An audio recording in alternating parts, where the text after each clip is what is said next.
Bill O'Reilly here. Welcome to the No Spin News, Monday, December 1st, 2025. Stand up for your country. Last month of the year. Mixed results, 2025. It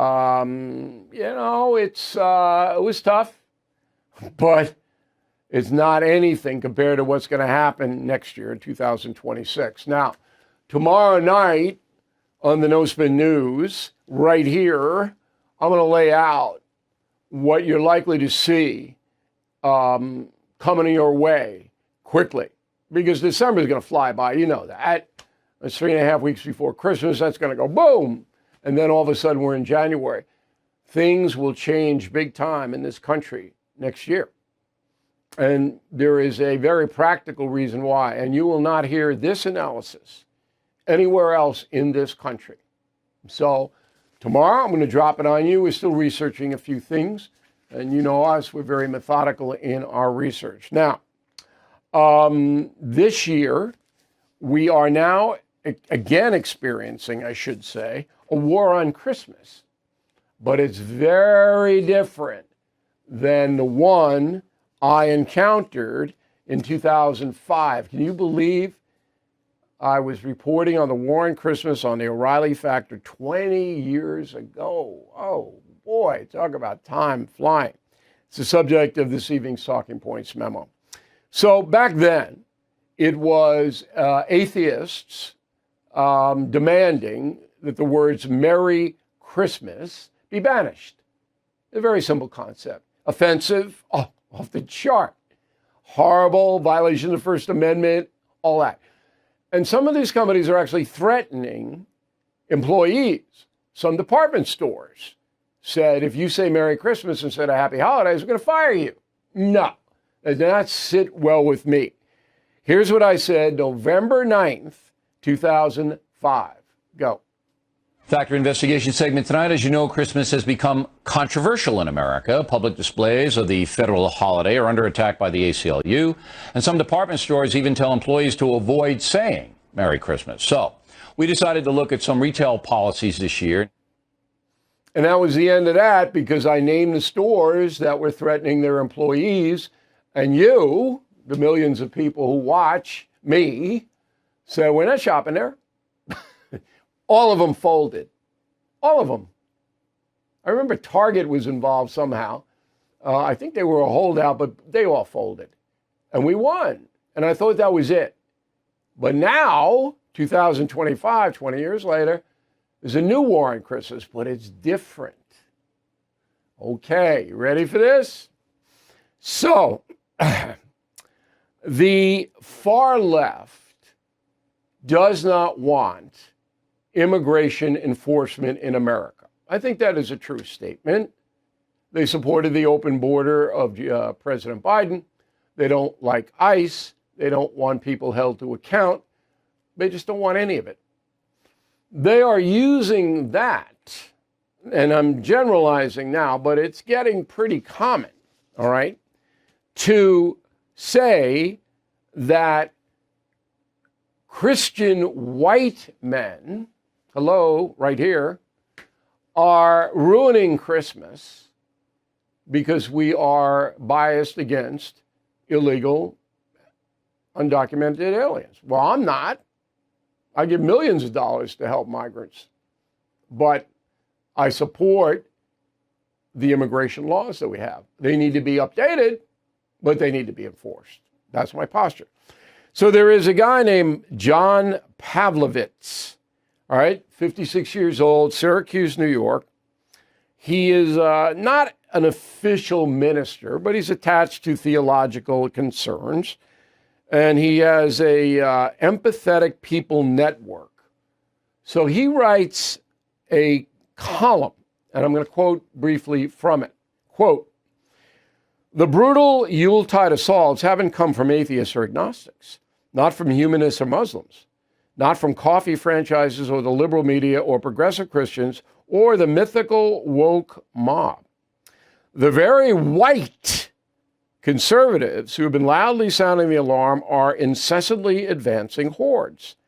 They're the ones warring with Christmas because they've disregarded their own story. Christmas was a child of Palestinian Jewish parents. I think he means Jesus there, desperately fleeing political ordered genocide. Christmas was a dark-skinned child born amid the smell of damp straw and animal dung because no human-worthy welcome could be found, unquote. All right, so they're pretty provocative. The white men are the ones attacking Christmas. All right. So we called Mr. Pavlovitz, and very politely, because my staff is very polite. They're totally unlike me. Okay, they're very, and he just basically said, no, we're not talking to you, O'Reilly. Okay, John, you don't have enough courage to come on and talk to me? And, look in the mirror, pal. But don't give me a skin color analysis of Christmas, okay? That's racist. And I don't care what color you are. Okay, but it's just racist. Flat out racist, in my humble opinion. When you bring skin color in, white Christian men are ruining Christmas because we don't agree with you on immigration enforcement. Okay, so this is around, and Pope Leo, and he doesn't even know what's happening. I'm guarantee it. You're getting drawn into this thing. And I'm watching that very, very closely. And hopefully, I'm going to try every trick in my bag to get an interview with Pope Leo. I don't think it's going to happen, but I'm going to try. But the progressive left, the Pavlovitzes of the world, are trying to pull him in here to condemn anyone who would uphold immigration law in the United States and who believes that the ICE agents are not terrible people. I don't believe that. I believe they're public servants doing their job. Okay, now there are excesses, there are mistakes, of course. I'd like to see a policy with a footprint that's not quite as dramatic. I don't know what's going on behind the scenes with the deportation judges. Nobody does. And that's the key to it all. If they take somebody in, they're not a criminal alien, do the judges allow them to go back to where they were? Or do they get a deportation order signed? I don't know. Nobody knows. That's the key to the story. Okay, so just for your information, I know you don't care about the guy, but Pavlovitz, he hates Donald Trump. He's a very, very stringent progressive. And he is trying to whip up a war on Christmas scenario that demonizes people who see it differently than him. That's all. Now, I want to talk to Franklin Graham about this and other. Franklin Graham, Billy Graham's son? There he is. He's on TV all the time asking you for money. And I met him a couple of times. He's a nice enough guy. And we put in a call to Franklin Graham. This is very strange. He, like Pavlovich, basically told us to get you know what. It was shocking. If you don't want to do the show, fine, be respectful. And I'll give you a name, Mark Barber, Media Relations Director for Billy Graham Evangelistic Association. Guy was just totally disrespectful to us. And that goes right to Franklin Graham. Okay, so I'm taking a different look at him. Now, Samaritan's Purse, they're a money machine. They spend a lot of money on television. Graham does. He's there. Wants your money, wants my money. I'm not giving him any money because I don't trust him now. Don't. You can be respectful. If Franklin Graham can't take the heat from me, and it wouldn't be that much heat, but I would ask him about the immigration thing because he's an evangelical. That's it. And that's a memo.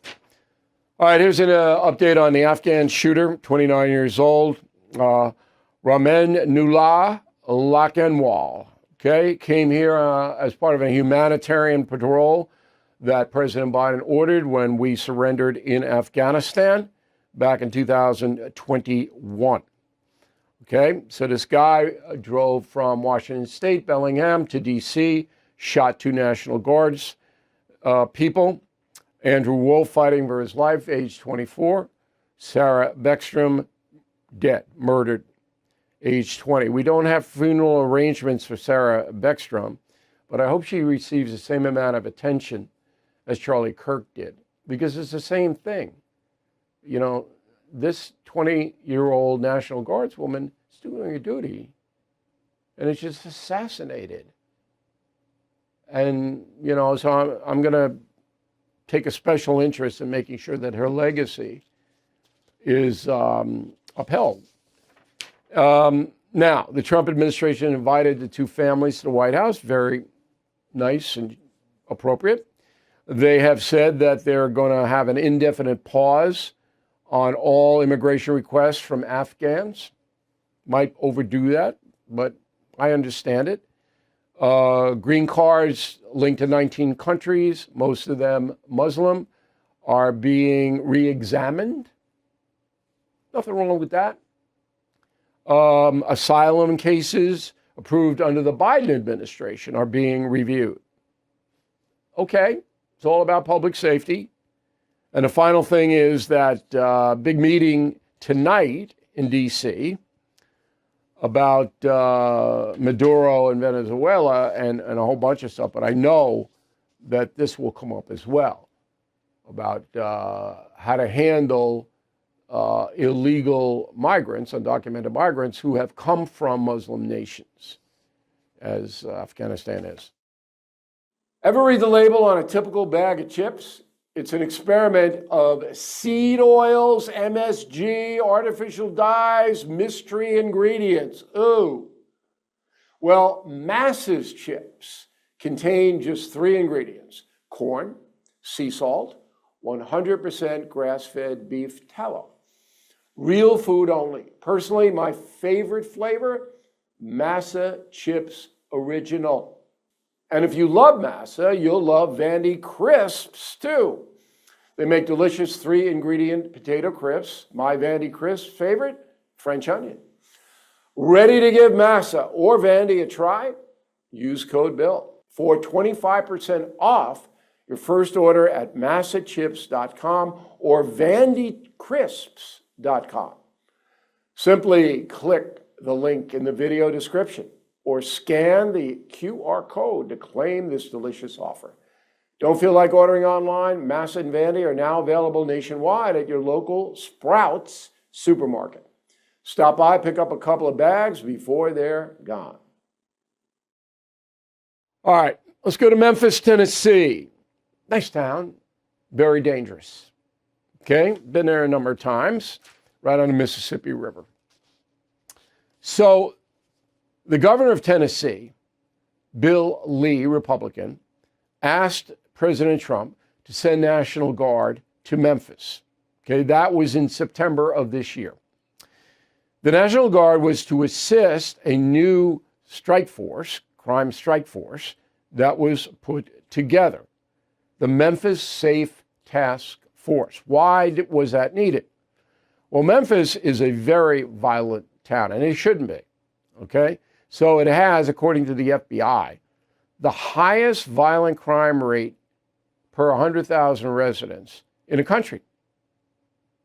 Now, since the Memphis State Task Force arrival in September, October, murders in Memphis have fallen 48%, 48% compared to the same days in 2024.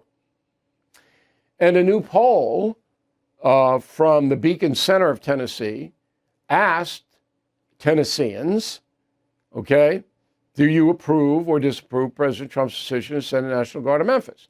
Overall approval, 63%. Disapprove 33%, no opinion 4%. Democrats approved 24%, disapproved 73%. No opinion 2%. Republicans approved 90%. Remember, Tennessee is a red state. Disapprove 8%, no opinion 3%. Independents approved 51%, disapprove 42%. Okay, so the folks want the Guard, want the task force. And it was done with very little fanfare because the governor asked for it, unlike Illinois and Oregon. where the governors don't want the National Guard or any federal presence controlling the streets. Joining us now is from Memphis is Otis Sanford, political columnist at the Daily Memphian. Mr. Sanford has been covering town for 35 years. I think he knows more about Memphis than anybody. And when I go there next, I'm calling him up for the best barbecue because he knows what he's doing down there. Now, from reading your columns, Mr. Sanford, you don't want the Guard there. Am I wrong? Well, it's not that I don't want them here. It's that they are not really contributing all that much to the crackdown in crime. Governor Bill Lee said in August that they were not needed here in Memphis because crime has been going down in Memphis for the last couple of years. You cited the 40 plus percentage since the task force has been here. Overall, in 2025, it's down. Homicides are down 23% over 24, and it was down 22% in 24 compared to 23. So crime was already going down. All right, and but I don't necessarily see where the okay, Guard couple of things really impacted this. That's the same argument they make in Chicago and Oregon and every place. The crime was going down. We don't need the National Guard. But when the National Guard is there, and you may be absolutely right, it's a show of force because National Guard doesn't have arrest powers, okay? But when you combine the task force, and the Guard is part of the task force, as you know, and 48% is down on homicide, that's hundreds of people's lives. So even if you didn't say it's vital, no skin off Memphis's back or Tennessee, federal government pays. Why not have them if lives are being saved? I'm a simple man. That's my simple question. Well, I mean, you make a good point, and crime is down. There's no question about that. And I have, gone on record as saying that there are a lot of people in Memphis who do appreciate the Guard and the entire task force being here. And really, the National Guard is not the big issue here in Memphis. They are escorting police. They are the eyes and ears of the law enforcement that's already here. The big issue here is how the task force, especially ICE agents and Border Patrol agents, are policing the city and really wreaking a little havoc with law-abiding immigrants. Okay, but that's a separate thing now. All right, it's different departments. I agree. Right, I agree. and look, both sides in the ICE debate have points that should be considered. As I said, I think that they should be, and I told this to Tom Homan on worldwide TV, you've got to be a little bit more methodical about this and explain what you're doing. But getting back to the crime situation, and again, correct me if I'm wrong, because you know a lot more about your town than I do. It was driven by drug gangs, all right? The violence. It was shocking that a town like Memphis, when there's no reason for it to be so violent, becomes the most dangerous place according to the FBI. It's shocking. So I think Lee, the governor, did a smart thing by stepping in and saying, look, yeah, we may be driving down the violence a bit, but now we're going to obliterate it, and we're going to bring in the National Guard to help. I would have done it. I bet you, Mr. Sanford, if you were governor, you would have considered it too. Well, again, the governor did say in August that the National Guard was not needed. Yeah, but then he asked Trump to send them in. Crime was going down. He asked Trump to send them in. So come on, you can change your mind if you're a politician. It doesn't make. Yeah, he did change his mind. He did, right, and that's fine. And of course, he had two senators who helped him change his mind. you know the game. But if they're right, if people's lives are being saved, we should all celebrate that. Last word. I don't disagree with that. And again, people are behaving themselves a little bit more. The crime that is in Memphis is a factor of, yes, a lot of gang activity, Yeah. but poverty. I look, poverty drives that, but you're never going to solve the poverty problem ever. But you can help it, but not when chaos reigns, not when people are afraid to go out of their houses, kids are afraid to go to school, they get beat up, whatever. It's not the way to do it. You need order. Mr. Brown, Mr. Sanford, thank you very much. We really appreciate you taking the time. Okay, and I'm tying this into the National Guard in D.C. and Chicago and Oregon, because the National Guard, what that is a symbol. And the drug gangs that cause, I'd say 75% of all of this mayhem, they're not going to go up against the Guard. They're not going to. So in order to drive their mayhem and violence down, you need a symbol like that. And then you put other law enforcement around them that do have arrest powers. This is not a PhD strategy. This is just common sense. So Trump figured it out pretty early that this was a way, a dramatic way, and a quick way to save lives. I don't know what the opposition, I really can't fathom it. You save 10 lives, it's worth it. And the feds pick up the tab. And the poor Guards people, they're subjected to all kinds of horror from the progressive left. If you had one holiday wish, would you wish to be debt-free? Well, I may have a solution for you. Before year end, credit card and loan companies close out their books, meaning lenders might be able to open negotiations, which gives you leverage. And Done with Debt knows how to use that to negotiate hard on your behalf.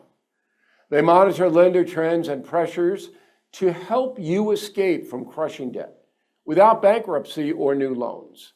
From month one, Done with Debt works to reduce your total debt, leave you with more money every month. Start now because your leverage may disappear at year end. Chat for free with a Done with Debt specialist at donewithdebt.com. That's donewithdebt.com, donewithdebt.com. And don't forget to tell them O'Reilly sent you. The cost of everything still rising, and many of us are relying on credit cards to cover essentials. If that debt is piling up, you're not alone. Americans now owe more than $1 trillion in credit card debt. You may have thought about calling American Financing, but hesitated because you don't want to lose your low mortgage rate. Well, good news, they created the Smart Equity Loan. It lets you tap into your home's equity without touching your current mortgage. Unlike a home equity line of credit, this loan has a fixed interest rate and one predictable monthly payment. No upfront or hidden fees. It only takes 10 minutes to get started, so please call 888-462-9557 or visit americanfinancing.net/bill. All right, here is the final thought. So AI is going to take over the world, and I'm on it. I'm watching it. And an IQ avatar Santa Claus, IQ avatar Santa Claus, discussed confronting evil. Roll the tape. Confronting Evil is a chilling gift as it unpacks the darkest chapters of human behavior through gripping profiles of history's most destructive figures. Its stark examination of power, cruelty, and consequence leaves readers with an unforgettable sense of the stakes involved when evil goes unchallenged. Well, thank you, phony Santa. AI Santa, thank you. Don't we live in a crazy time here? AI Santa, Avatar Santa, I don't even know what it is, but he liked confronting evil, and we hope you will consider it. It's a tough sell. Put evil under the tree, put evil in your stocking. Oh, I've twinned it with confronting presidents to kind of take the edge off a little. It's a great gift, though. The book is, you won't be able to put it down. Also, happy birthday to Willette Foy, Columbia, South Carolina. Willette, 98 years old yesterday. Still lives alone, still functions. Way to go, Willette. Your family loves you. Happy birthday. Thank you for watching and listening to the No Spin News. We'll see you again tomorrow. Thank you for watching. To view full episodes of the No Spin News anytime, sign up to become a BillO'Reilly.com premium or concierge member today.